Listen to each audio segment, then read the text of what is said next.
आपका हार्दिक स्वागत है। प्रश्नावली 5.3 का प्रश्न संख्या 2, नीचे दिए हुए योगफलों को ज्ञात कीजिए। प्रश्न का पहला भाग 7 धन 10 सही 1/2 धन 14 धन ... धन 84 के रूप में है। श्रेणी में हमें दिया गया है पहला पद a बराबर 7, अंतिम पद l जिसे हम an भी कहते हैं बराबर 84। आइए इस श्रेणी के पदों के बीच का अंतर, जिसे सार्वंतर कहते हैं और d से व्यक्त करते हैं, को ज्ञात किया जाए। सार्वंतर को हम पिछले पद से अगले पद को घटाकर प्राप्त कर सकते हैं।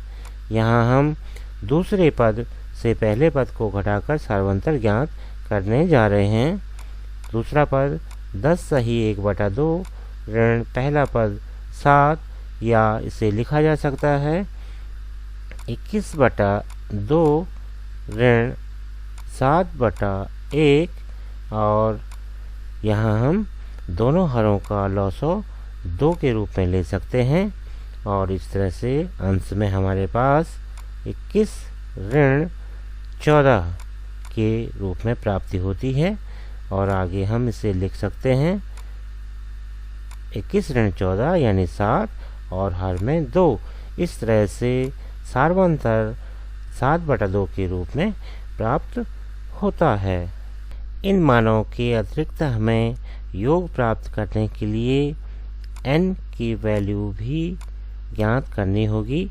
तो आइए nवें पद के सूत्र से n का मान ज्ञात करने का प्रयास करें। nवें पद का सूत्र an बराबर a धन n ऋण 1 गुणा d के रूप में है। an या अंतिम पद 84,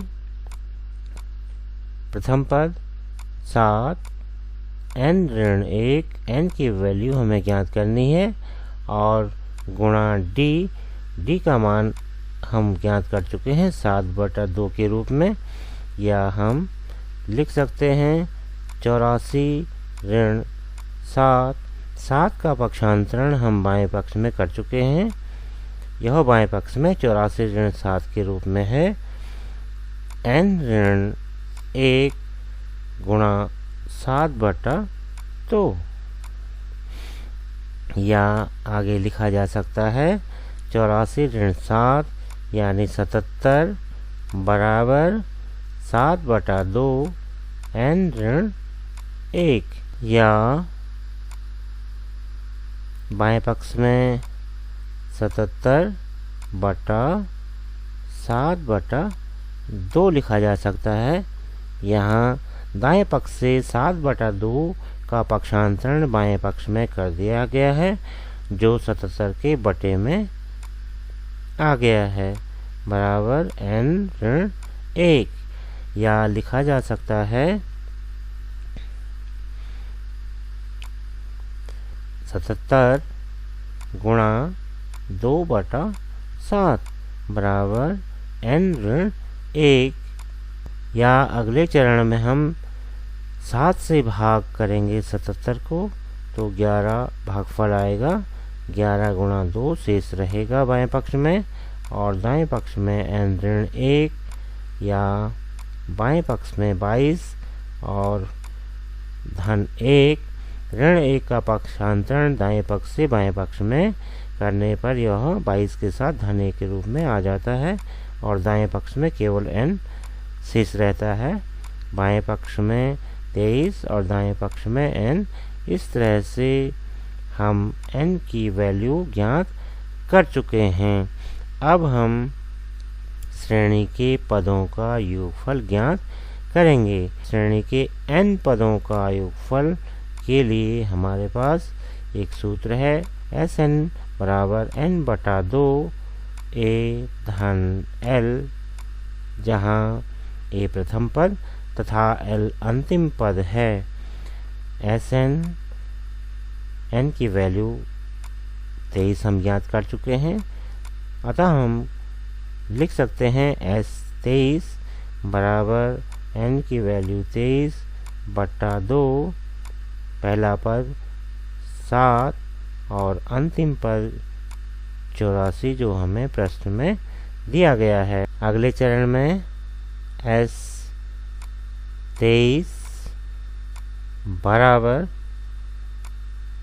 23 बटा 2 गुणा 84 धन 7 यानी 91, या लिख सकते हैं S 23 इज इक्वल टू 2093 बटा 2। अब हम 2 का भाग 2093 में देंगे, तो इस तरह से मान आ जाता है 1046 सही 1 बटा 2। अतः हम प्रश्न में पूछे गए योगफल को ज्ञात कर चुके हैं, जो कि S 23 बराबर 1046 सही 1 बटा 2 के रूप में प्राप्त हो गया है।